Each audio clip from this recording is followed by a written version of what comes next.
po mga kababayan, ma'am sir.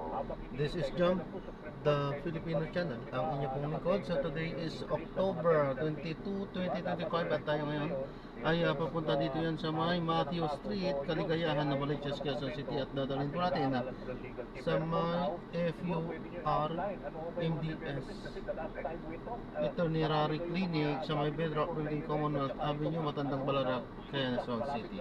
Okay, so magbabalik po tayo mamaya konti pag nakumana po na po sila. Disclaimer lamang po ang content po natin ay kalsada at hindi ang passenger. Kaya nga naman sakasakali mo po na may marinig kayo mga pangalan ng lugar, pangalan ng tao, pangalan ng organizations, government o private man yan ay wala pong kinalaman ng channel ito at wala pong pinapatungkulan at wala pinag-uusapan dito ay pawang dito lamang po yan sa loob at wala pong pinapatungkulan sa labas. Ayan, magbabalik po tayo mamaya konti pag nakuha po natin sila.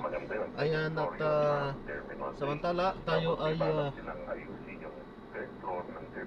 makinig ng mga nagbabagang balita at mga talakayan. Ipapasikat natin yung ating mga regional team ng iba't ibang probinsya.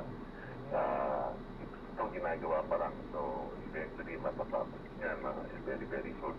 Pagkatapos, meron tayong magandang umpisahan na kinakapit na ngayon. Umpisahan talaga naman ang tinatawag nating facial recognition. Kaya, ang ibig sabihin mo, magiging self-check siya. Ang mga pasahero. Kapag hindi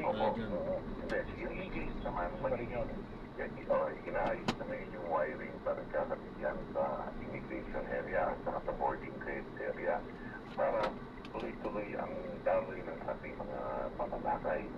So, itong kinakabit na lang ito at in-investing pa rin unang-una yung facial recognition, hindi pa masyado implement dito. Tapos yung inaayos yung mga wiring, inaayos na yung mga ayos, may mga immigration counters ng departure at saka arrival. So very soon, ang target namin dito is probably by mid-December. Ma'am, pakasin na lang po, bawal po kasi yung animals. Bawal po kasi. 2026, ma-implement na natin po ng todo. Aside from that, malaki na yung parking space ngayon sa may harap ng P3, yung dating Terminal 3 mo ito, Terminal 3 pa rin. Tama? Oo. Kung napansin niyo, mapapansin na marami nang lumuwag na yung Terminal 1 at saka Terminal 2. Ngayon, ginagawa pa rin yung Terminal 1 sa paano yung arrival area sa baba. So, yung dadagdagan pa na mga para ma-convenient sa mga pasahero natin. Dadagdagan na mga duty-free shop, merong mga food halls, etc. So, yun, patuloy pa rin ang mga construction mga yan. Tapos ngayon, meron naman din na kaming joint project ng NNIC. Ginadagdagan namin ng mga comfort rooms both for lalaki at saka sa mga babae. Yung all gender kasi sa Terminal 3, 9 yung gagawin namin. 9 na additional. Pero yung 9 na yan, sabihin, pareho pang babae at lalaki kung total of 18. Ngayon, ayan, so hindi tayo or hindi natin kinuha yun dahil may dala-dala silang mga pusa. Ano ba yan? Bakit walang batas ang Pilipinas patungkol dyan? Dapat ang mga halagang hayop hindi sinasakay sa pampublikong sasakyan. Gusto nilang dalhin ang mga hayop nila, dapat sarili nilang sasakyan. Wala tayong tutol doon.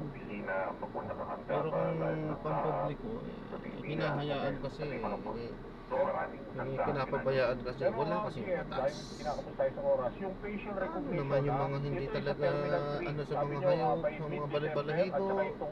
So walang pakialam ang gobyerno ba dyan?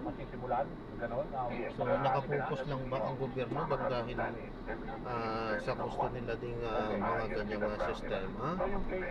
Nang dahil sa ganyan ang sistema ng Estados Unidos, kaya hindi sila makagawa ng batas patungkol dyan.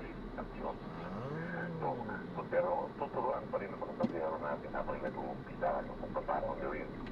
Balang araw, hindi mo kailangan magpapita ng passport. Merienda muna tayo. Ayos na yun, tama na yan.